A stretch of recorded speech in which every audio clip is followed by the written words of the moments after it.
अस्सलाम वालेकुम and welcome back to my channel. कैसे हैं सब? ठीक ठाक हैं। उम्मीद है मेरी सारी यूट्यूब फैमिली भी बिल्कुल ठीक ठाक होगी। आज घर की एक रूटीन की सफाई चल रही है और साथ साथ ना बहुत से ऐसे काम हैं जो कि मुझे लग रहा है ख़त्म करने हैं। और आपसे आज एक बहुत ही प्यारा सा खूबसूरत सा टॉपिक हमने शेयर करना है। और दूसरा पता है क्या, काफ़ी दिनों से मैं नोट कर रही हूँ कि हम लोग 20s पे, 30s पे, 40s पे बात कर रहे हैं। और सम टाइम ये होता है कि सुनने में कोई बात ऐसी लगती है कि जिससे सुन के हम डर जाते हैं। लाइक जो 30s में होंगे वो ये सोच रहे होंगे अब हमने 40s में एंटर हो जाना, 40 वाले सोच रहे होंगे हमने 50s में एंटर होना है। लेकिन हर एज की खूबसूरती है। बेशक no doubt age is just a number, लेकिन हर एज की एक अपनी खूबसूरती है। हर एज को हमने बड़े ही खूबसूरती से गुजारना है। और इसके साथ साथ देखें ना, जब हम लोग अपनी यंग एज में थे तो हमें लगता था कि कभी हमने 30s में भी जाना है, हमने 40s में भी जाना है और हमने इस टाइम को किस तरह से गुजारना है बिल्कुल आइडिया नहीं होता। देखिए जब शादी होगी 20s में, लड़कियों की मोस्टली हो जाती है 25 तक, ऑलमोस्ट सभी बच्चियों की शादियां हो जाती हैं। तो जैसे लड़की की शादी औरत बनी है, अपनी लाइफ में एंटर हुई है और हमें सबसे पहले होता है जी हमारे बच्चे बच्चे पैदा हुए। अगर किसी के लेट हुए तो ये अल्लाह की रज़ा है, और अगर बच्चे फ़ौरी जाते हो जाते हैं और बच्चे और हस्बैंड और घर को संभालते हुए जैसे लड़कियां औरतें जो हैं वो एंटर होती हैं 30s में, एंटी एजिंग स्टार्ट हो जाती है। और 30s में तो फिर भी घबराहट नहीं होती, हमें डर नहीं लग रहा होता कि आगे हमारी एज बढ़ रही होती है, क्योंकि बच्चों को पाल रहे होते हैं, बच्चों को संभाल रहे होते हैं, एक मदरहुड को एंजॉय कर रहे होते हैं, अपनी लाइफ में नई नई हमारी चेंजेस आ रही होती हैं, तो हमें इतना आइडिया नहीं होता। लेकिन जैसे 40 में एंटर होते हैं ना, तो एक डर, एक खौफ सा हर औरत के माइंड में आना शुरू हो जाता है कि अब हमारी एज जो है ना वो बढ़ गई है। बेसिकली होता क्या है, 40s में मेनोपॉज भी होता है, फिर एंटी एजिंग, रिंकल, बहुत सी चेंजेस ऐसी औरत की जिस्म में आ रही होती हैं, बॉडी में आती हैं कि जिससे औरत को ना घबराहट शुरू हो जाती है। अब देखें जैसे कि हम 30s में थे ना, हमने कोशिश कर ली, 20s में भी कोशिश की कि अपने इन लॉस को, अपने हस्बैंड को, अपने बच्चों को संभाल रहे हैं, सबको देख रहे हैं, हर एक को खुश करने की कोशिश कर रहे हैं। लेकिन ना मैं एक आपको बात बताऊं, आपने 40s में ये कोशिश करनी छोड़ देनी है। देखिए जब आप 40s में आते हैं ना, तो 40s में तो हमारी वैसे भी ना इम्यूनिटी, बॉडी लेवल, जो हमारा स्ट्रेस लेवल, हर चीज़ जो है ना एक बहुत सेंसिटिव हद तक ना एक बढ़ा हुआ होता है। तो हमने क्या करना है, हमने इन चीज़ों से निकल जाना है। हमने बिल्कुल नहीं ये सोचना कि कौन खुश हो रहा है, कौन ना खुश हो रहा है। हमने प्रूफ करने वाले चक्कर में तो पड़ना ही नहीं है ना, कि हम जब किसी को प्रूफ करने लग जाते हैं ना कि हम अच्छी माँ हैं, अच्छी बीवी हैं, अच्छी बहू हैं, अच्छी जेठानी हैं, अच्छी देवरानी हैं, अच्छी बेटी हैं, तो देखें आप प्रूफ नहीं कर सकते। एक अब ऐसा टाइम आपकी ज़िंदगी का शुरू हो चुका है जब आपने सिर्फ अपना ख्याल रखना है। बच्चे बड़े हो रहे हैं, बच्चों को देखें, बच्चों का ख्याल करें, घर को मेंटेन करें। अगर ख़ुद सारा काम नहीं हो सकता तो मैं हमेशा अपने व्लॉग्स में कहती हूँ कि कोई हेल्पर रख लें। देखिए हेल्पर होते हैं आपकी हेल्प के लिए। अगर आपके पास हेल्पर है ना, तो आपकी ज़िंदगी आसान हो जाएगी। जो आप फास्टली अपनी एज को बढ़ता हुआ देख रहे हैं ना, वो थोड़ा स्लो हो जाएगी। आपको लगेगा कि आपने अब जब अपने आप को टाइम दिया ना, अपनी एज को, अपनी चीज़ों को मेंटेन करने का टाइम अपने आप को दिया ना, तो आप ज़्यादा यंग फील करते हैं। नो डाउट एज बढ़ती है तो फेस पे भी नज़र आता है, बॉडी भी आपकी जो है ना वो डाउन होना शुरू होती है। लेकिन कुछ ऐसी चीज़ें, कुछ ऐसी टिप्स मैं आपको बताऊंगी, कुछ ऐसे आपको आज टोटके भी बताऊंगी, और चंद ना होम रेमेडीज़ जो मैं ट्राई करती हूँ वो भी आपसे इंशाल्लाह भी शेयर करती हूँ। अच्छा, इससे पहले अगर आप मेरे चैनल पे न्यू है ना, तो जल्दी से चैनल को सब्सक्राइब कर दें और बेल आइकन को भी प्रेस कर दीजिएगा। और अगर आपको व्लॉग बहुत अच्छा लगता है तो एक प्यारा सा कॉमेंट कर दीजिएगा, मेरा दिल खुश हो जाता है। और दूसरा ये कि मुझे सपोर्ट भी क्या करें, जब आप सपोर्ट करते हैं, मुझे मोटिवेट करते हैं, मुझे प्यारे प्यारे कमेंट्स करते हैं, तो यकीन करें अगले दिन और ज़्यादा अच्छी बात करने का, अच्छा व्लॉग बनाने का दिल करता है। तो मोटिवेट किया करें, क्योंकि हर यूट्यूबर यकीन करें बहुत मेहनत के साथ आपके पास एक कंटेंट लाता है। अच्छा, आज का जो मेरा टॉपिक है ना वो बहुत ही अच्छा है, और आपने किस तरह से अपनी ब्यूटी को जो 20s में आपके पास थी वो 30s में और 40s में आपने मेंटेन रखनी है। बहुत ईजी है, बहुत ही मज़े की आपको आज टिप्स मिलने वाली हैं। तो आपने ना एक तो घबराना नहीं है, डरना नहीं है। देखें जब भी हम 30s में एंटर होते हैं या 40s में एंटर होते हैं, हमें घबराहट सी शुरू हो जाती। क्यों?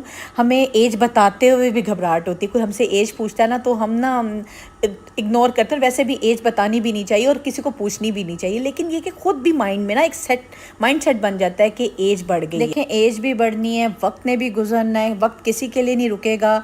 नहीं कभी ठहरता। लेकिन अब ये हम पे डिपेंड करता है कि हमने अपनी एज और अपना वक्त कैसे गुजारा है और किस तरह से एंजॉय किया है और किस तरह से अपने आप को खूबसूरत भी रखा है, मेंटेन्ड भी रखा है और अपने आप को पुरकशिश भी बनाया है, अपने आप को जवान और हसीन भी रखा है। ये अब हम लोगों पे डिपेंड करता है। चलें जी, आते हैं सबसे पहले एक प्यारी सी हैबिट की तरफ, स्किन केयर। मेरी प्यारी प्यारी बहनें जो मुझे सुनती हैं, मेरे व्लॉग को रेगुलरली देखती हैं, अगर वो इस टिप को फॉलो कर लेंगी ना तो आपके समझ लें कि 50% प्रॉब्लम्स सॉर्ट आउट हो जाएंगे। ये है स्किन केयर। बहुत सिंपल है। मैं हमेशा बताती हूँ कि अगर आपने अपनी एज को, अपनी स्किन को नॉर्मलाइज रखना है, बैलेंस रखना है, मेंटेन रखना है तो स्किन केयर को फॉलो करें। हमेशा मैं बताती हूँ, बहुत ईजी है। देखिए, हम लोग सर्दियों में स्पेशली क्या करते हैं कि हम सन ब्लॉक नहीं लगाते, जो कि सबसे बड़ी गलती है। हमारी स्किन यहीं पे ख़राब होना शुरू हो जाती है। फिर हम मॉइस्चराइज़ नहीं करते। धो लिया अच्छे फेस वॉश से मुंह, उसके बाद हमने मॉइस्चराइज़र नहीं लगाना।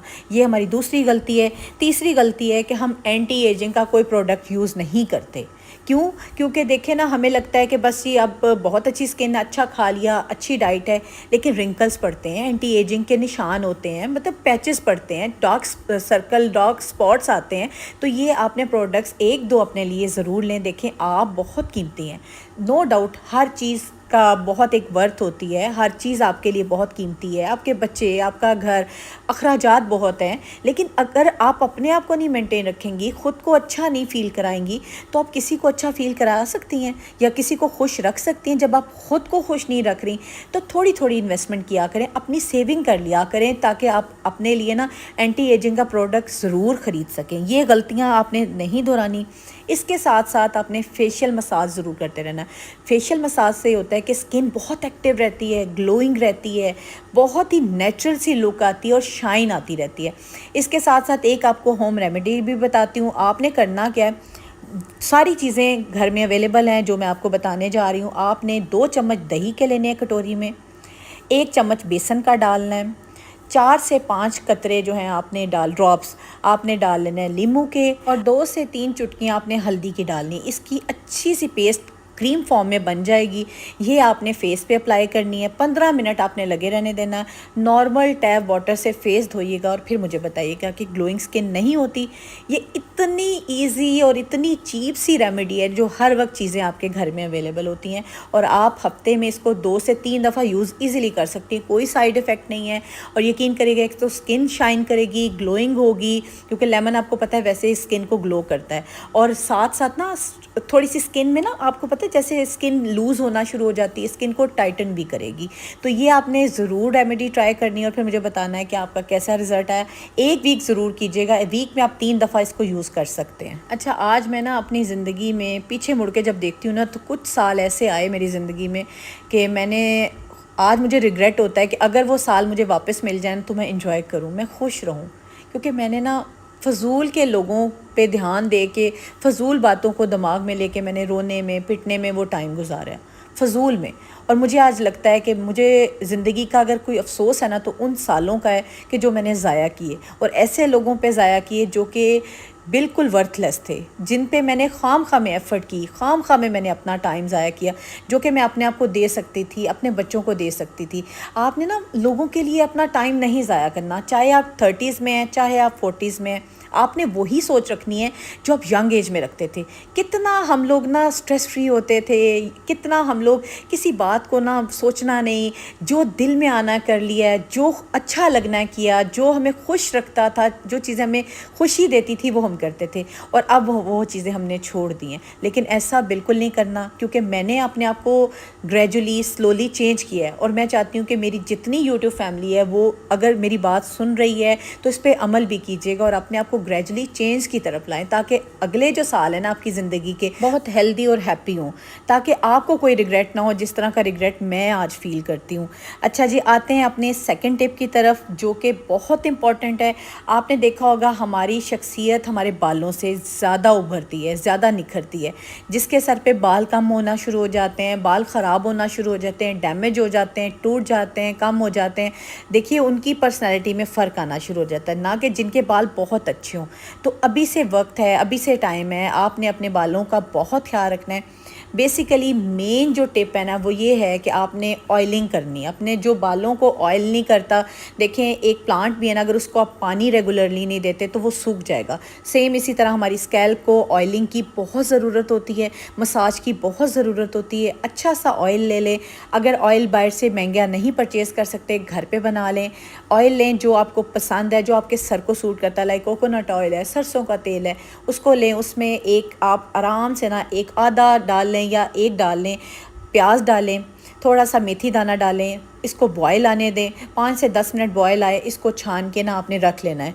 इसको हफ्ते में 2 दफ़ा लगाएं। और मैं क्या करती हूँ, मैं आपको अपना इसलिए बता रही हूँ क्योंकि मैं जब भी शैम्पू करती हूँ 3 दिन के बाद करूँ, 2 दिन के बाद करूँ, मैं पहले ऑयल अप्लाई करती हूँ, 2 से 3 घंटे घर का छोटा मोटा काम किया और ऑयल को फिर मैंने ना शैम्पू से निकाल दिया। और शैम्पू भी कोशिश करें कि सल्फेट फ्री हो ताकि आपके बालों को डैमेज ना करे।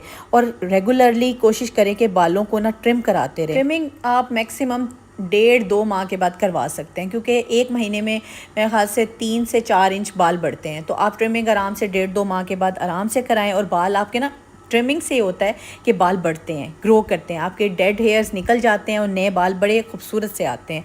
और इसके साथ साथ खुदारा जो हम लोग डैमेज करते हैं अपने बालों को हीट से, स्ट्रेटनिंग से, कर्लिंग और पता नहीं क्या कुछ, ये वाला चीज़ें छोड़ दें। एक एज होती है ये सारी चीज़ें करने की। देखें 30s में 40s में मैं ये नहीं कहती कि आप फैशन ना करें, आप ज़रूर करें, लेकिन कभी कभार साल 6 माह के बाद अगर आप कुछ कराना चाहते हैं, कोई शादी है, कोई फंक्शन है, बच्चों की शादियाँ हैं या वैसे आपके बहन भाइयों की शादी हैं, तो ज़रूर कराएं, लेकिन रेगुलरली नहीं। मैंने मोस्टली लेडीज़ को देखा है, बहुत सी लेडीज़ को देखा है कि वो किसी भी फंक्शन पे जाने से पहले बालों की तबाही करती हैं, फिर उसके बाद बाल सेट नहीं होते। क्योंकि देखिए आप हीट जब देते हैं तो वो डैमेज करता है। अगर आपके बाल डैमेज होना शुरू हो गए हैं, लाइक आपको नहीं पता था कि ये चीज़ें आपके बालों को ख़राब कर सकती हैं, तो हेयर मास्क भी अवेलेबल है, घर में बनाएं। दही लें, 2 चम्मच दही के डालें, अंडा डालें, उसमें ऑयल अपने जो बालों को सूट करता है अच्छी तरह से तीनों चीज़ों को मिक्स करके बालों पे लगाएं। बालों को 2 घंटे के लिए छोड़ दें। ये यकीन करें इतना अच्छा हेयर मास्क है ना, आपके बालों को स्मूथ करेगा, टेक्सचर को अच्छा करेगा, डैमेज हेयर्स को रिपेयर करेगा। ये कोशिश किया करें कि होममेड रेमेडीज़ ही यूज़ करें, वो ज़्यादा बेहतर रहती हैं। होता है इनका रिज़ल्ट थोड़ा स्लो है, स्लोली आपको असर आएगा, इफेक्ट देगा, लेकिन ये कि बालों को बहुत अच्छा कर देगा। नेचुरल चीज़ें हैं ना, इनमें कोई ज़ाहिर सी बात है, कोई केमिकल तो नहीं है, तो आपको अच्छा सा रिज़ल्ट मिलेगा। मैंने एक बात एक्सपीरियंस की है कि जब भी मैं एक्सरसाइज करती हूँ या फिर मैं जिम जाना शुरू करती हूँ, डाइट को बैलेंस करती हूँ, तो मेरी बॉडी शेप में आ जाती है और यकीन करें मैं फ़्रेश फील करती हूँ, एक्टिव फील करती हूँ, मेरा काम करने को दिल करता है, सुस्ती भाग जाती है।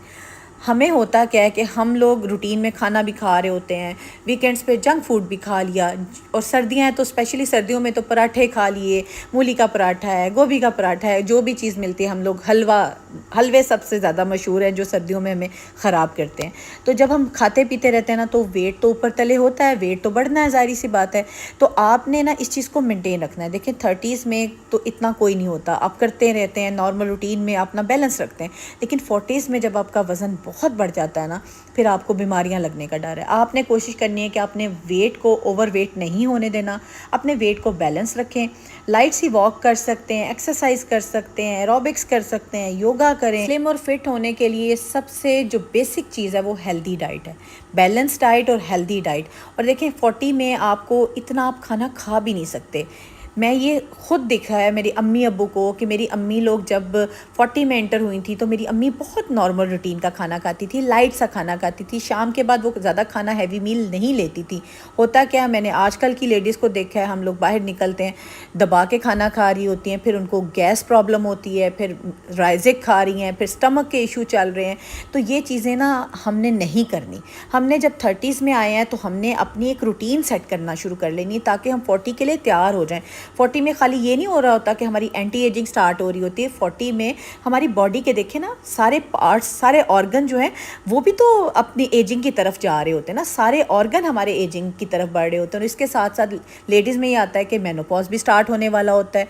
तो उसके साथ साथ हमें लग रहा होता है कि हमें इर्द गिर्द की चीज़ों से स्ट्रेस हो रही है। स्ट्रेस हमें किस चीज़ से हो रही होती है, हमारे जो प्री मेनोपॉज जो एक फैक्टर्स होते हैं ना, उससे हमें स्ट्रेस होना शुरू हो जाती है और हमारी बॉडी जो है ना वीक होना शुरू हो जाती है, तो हमें डाइजेशन में भी इशू होते हैं। तो ये कोशिश करनी है कि आप हेल्दी डाइट और बैलेंस डाइट की तरफ जाएं। पानी का इंटेक बहुत ज़्यादा करें, हाइड्रेट रखा करें अपने आप को, चाहे आप 30s में हैं, चाहे आप 40s में हैं। जिस तरह आप पानी 20s में पीते थे, पानी को बिल्कुल नहीं छोड़ना। डिहाइड्रेशन आपको नहीं होनी चाहिए, क्योंकि आपके ऑर्गन्स ऑलरेडी जो है वो एजिंग की तरफ जा रहे होते हैं, तो आपने हाइड्रेशन का प्रॉपर ख्याल रखना। अब जिस पॉइंट पे मैं बात करने जा रही हूँ ना, ये आप में से मोस्टली लेडीज़ का हॉट फेवरेट होगा, मेरा तो खैर बहुत फेवरेट है, मेकअप और स्टाइल। मुझे बहुत पसंद है अच्छा अच्छा मेकअप लेना, स्टाइलिंग करना, अपने ड्रेस को ख़ुद डिज़ाइन करना। अच्छा, वक्त के साथ साथ ना अपने ड्रेसेस को अपडेट किया करें। लेकिन होता क्या है, हम लोग सोचते हैं कि जो हमने 20s में कपड़े पहने वो हम 30s में नहीं पहन सकते, 30s में पहन लिए तो 40s में नहीं पहन सकते। ऐसा नहीं है, आप हर तरह का कपड़ा कैरी कर सकते हैं, लेकिन थोड़ा सा ना उसको मॉडिफाई करके, थोड़ा सा स्टाइल को चेंज करके आप पहन सकते हैं। ऐसा नहीं होता कि हम 20s वाले जो बच्चियों के कपड़े, लड़कियों के कपड़े, जो लॉन के कपड़े, आप देखें, आपने देखे होंगे ब्रांड्स पे हर तरह का कपड़ा आ रहा है, हर एज ग्रुप की लड़की ले रही है, हर एज ग्रुप की औरत ले रही है। 20 वाली भी ले रही है वही ड्रेस और 40 वाली भी वही ले रही है। हमने उसको थोड़ा सा मॉडिफाई करना होता है। लाइक 40 वाली जो है वो उसमें थोड़ा सा अपनी एडिशन करती हैं और 20s वाली अपने हिसाब से उसे स्टिच कराती हैं। स्टिचिंग जो है ना, स्टाइलिंग जो है ना, वो डिफरेंट होती है। वक्त के साथ साथ अपना मेकअप और अपना स्टाइल हमेशा अपडेट रखना चाहिए।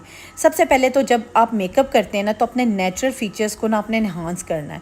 ये ना हो कि मेकअप ऐसा हो जो कि आपके फीचर्स को छुपा दे और आपके उल्टा फीचर्स ख़राब हो जाएं।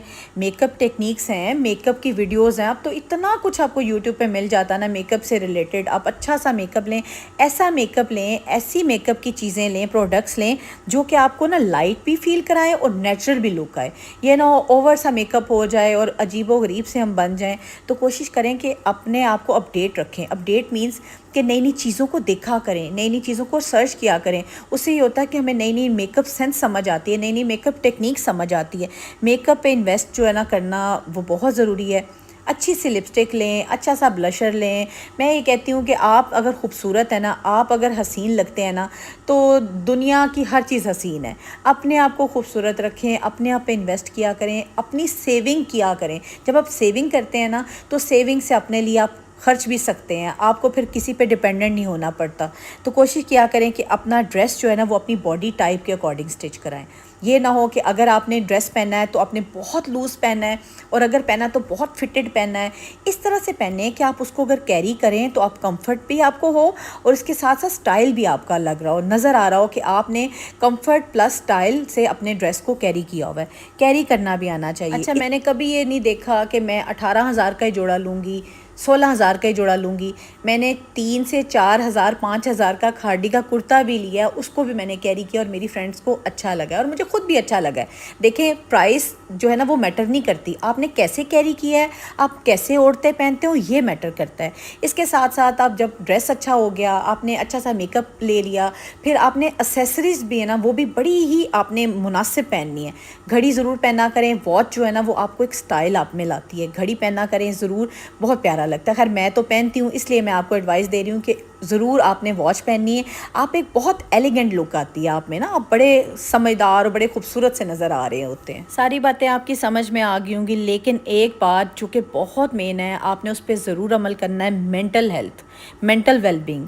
अगर देखें आपका माइंड हेल्दी है ना, तो आपकी ब्यूटी रेडिएंट करेगी, स्पार्कल करेगी, ग्लो करेंगे आप। अगर आपका माइंड ही फ्रेश नहीं है ना, आप स्ट्रेस में हैं, टेंशन में हैं, किसी ना किसी किस्म की फजूल बात में अटके हुए हैं, तो आप कभी भी ग्लो नहीं कर सकेंगे, कभी भी आप ग्रूम नहीं कर सकेंगे। तो आपने सबसे पहले तो अपने माइंड को फ्रेश करना है। प्रैक्टिस किस चीज़ की करनी है?